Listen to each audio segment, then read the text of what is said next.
Hello, men. It is the MGTOW recluse yet again.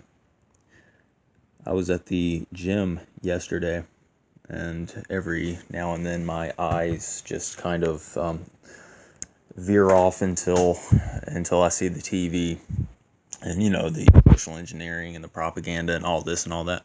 My exposure to the media is very limited. But I was watching this family show on this on some network. It was not sure the name, but it's just a show about the traditional nuclear family.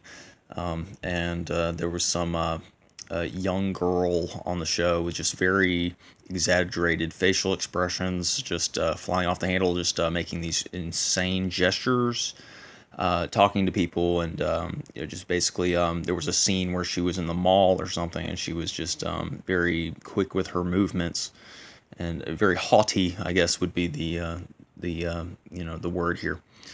So basically, with how young people model, they look up to people, or maybe even on a subconscious level, they want to emulate the people that they see. It's a they see what these characters are doing, and they go in their real life and they emulate it. That maybe not to 100% because everything is adds up, all of the stimulus. So this character in the show was just I don't know, just with the body language. It was on mute. The character was just it seemed to be just kind of combative, overly emotional. And yeah, if that's what the controllers want our youth to act like, these overly compassionate, not compassionate, but overly reactive, with these quick motions and movements. If that's how they want them to be, there's kind of this inciting aspect to it, where they want people to basically instigate with their body language without them even really noticing. Like they'll think that it's normal to be this way, because the characters in the show typically they are more like embracive with certain scenarios, and everything's dynamic and real in the real world. So people when they're talking to people peer to peer, they sometimes they're thinking, "Hey, this worked in a movie, that'll work in this scenario," and you will be surprised at how many people think this way and do this. I've been around family members where they thought something was okay because they saw it in a TV show.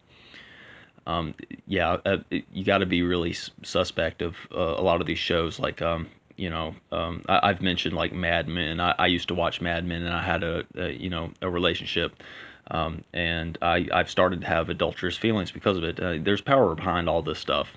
Don't think there isn't, but I'm not saying that you're questioning. I mean, but yeah, like this show is just overly, like, I don't know. It's just really over the top with how these mannerisms are being conveyed.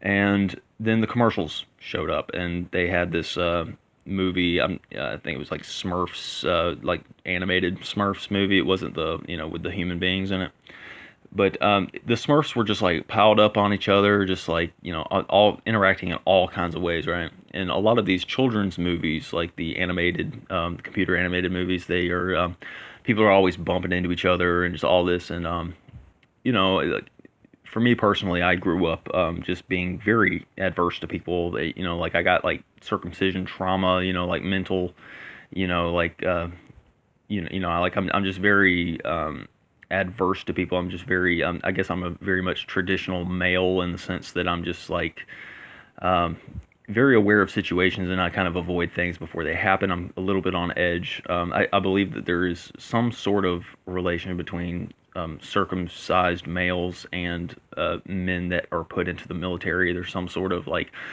I mean, somebody somewhere said that good soldiers are circumcised men because they are, more on edge or something. Like it gives you this form of post traumatic stress that people don't really empathize or critically think about it. That all they know is that this person is this way, and you know, I don't think there's enough studies or information out there about circumcision trauma and what it does to the brain. But that's beside the point. With the media just encouraging that it's okay to be codependent and it's okay to need people. Like I watched on Netflix Finding Dory. I just kind of wanted to watch something innocent and sweet, right? But Dory said to the octopus near the end that she likes random sets of events. She doesn't want to plan things out.